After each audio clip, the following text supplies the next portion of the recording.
నమ్మకాలు రావడంలా నమ్మకాలు వచ్చినా ఆలోచించడం లేదు. నేచురల్ ఫార్మింగ్ లో 20 లక్షల ఎకరాలకు వెళ్ళాం. ఈళ్లు తగ్గలేదు, ఆదాయం పెరిగింది. ఈ విధంగా మనం అన్ని రంగాల్లో మనం ఆలోచించే సమయం వచ్చింది. అన్నెసరీ ఎక్స్పెండిచర్, ప్రధానమంత్రి గారు ఇంకొక మాట కూడా చెప్పారు, ఫారిన్ టూర్స్ అన్ని కట్ చేయమన్నారు.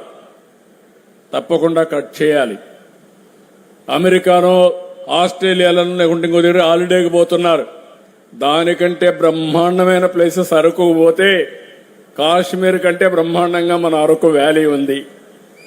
బ్యూటిఫుల్ ప్లేసెస్ మీకు కావాలంటే పాపికొండలకు వెళ్తే పోలవరం నుంచి దానికంటే మించిన ప్లేస్ నేను ప్రపంచంలో ఎక్కడా చూడలేదు. గండికోటకి వెళ్తే గ్రాండ్ కెనన్ కంటే బాగా ఉంటుంది. ఇలాంటి ప్లేసెస్ అని మనం పెట్టుకొని ఇప్పుడు రేపు రాబోయే రోజు గోవా టూరిజం కోసం మనం పోతున్నాం. గోవాని మించిన టూరిజం సూర్యలంక వస్తా ఉంది. ప్రపంచానికే నెంబర్ 1 గా సూర్యలంక తయారవుతుంది.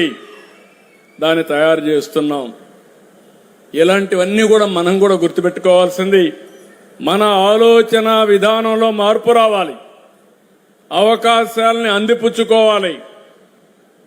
ఈరోజు ప్రధానమంత్రి గారు ఒక కాల్ ఇచ్చారంటే మీలో కూడా అలాంటి ఆలోచన ఏ విధంగా సహకరించాలి, నా దేశం నా బాధ్యత, నేను కూడా ఒక బాధ్యత కలిగిన పౌరుడిగా ఆలోచిస్తే దానికి పరిష్కార మార్గాలు ఈజీ అవుతాయని చెప్పి కూడా నేను మీకు తెలియజేస్తున్నా. ఫైనల్ గా రేపు ఎల్లుండి మేము కూడా ఒక అనౌన్స్మెంట్ ఇస్తాం. రాష్ట్రంలో ఈ యుద్ధం వల్ల జరిగే చర్యల వల్ల నివారణ కార్యక్రమాలు ఏమేం చేయాలనో అవన్నిటి కూడా బంగారు కొనడం కూడా మానమన్నారు. మీరు కూడా ఆలోచించాలి. నేను ఇంకొక స్టెప్ ముందుకు పోతున్నా. కర్నూలులో బంగారు తయారు చేసే గని మన దగ్గరనే వచ్చింది. దేశంలో ఉత్పత్తి చేసే బంగారంలో 50-60% మన రాష్ట్రంలో తయారు చేసే పరిస్థితి. దాన్ని నెక్స్ట్ మంత్ ఇనాగరేషన్ కూడా చేస్తున్నాం. అంటే బంగారం అంతా కూడా ఇంపోర్ట్ చేస్తే ఫారిన్ ఎక్స్చేంజ్ పోతుంది. మన దగ్గరనే బంగారు ఉత్పత్తి చేసుకుంటే ఆ సమస్య కూడా ఉండదు. ఇలాంటి సెల్ఫ్ రిలయన్స్ తో మనం ముందుకు పోవాల్సిన అవసరం ఉంది. దీనికి అందరూ సహకరించవలసిందిగా మరొక్కసారి కోరుకుంటూ, Bollineni institute of skill education research బైజర్, ఇది ఒక one of the most important గా తయారు కావాలి. మీరు సంవత్సరం 1,00,000 మందికి 4-5 సంవత్సరాల్లో ప్రొడ్యూస్ చేసిన తర్వాత మీకు సత్కారం చేస్తా, అప్పుడు నేను రికగ్నైజ్ చేస్తా.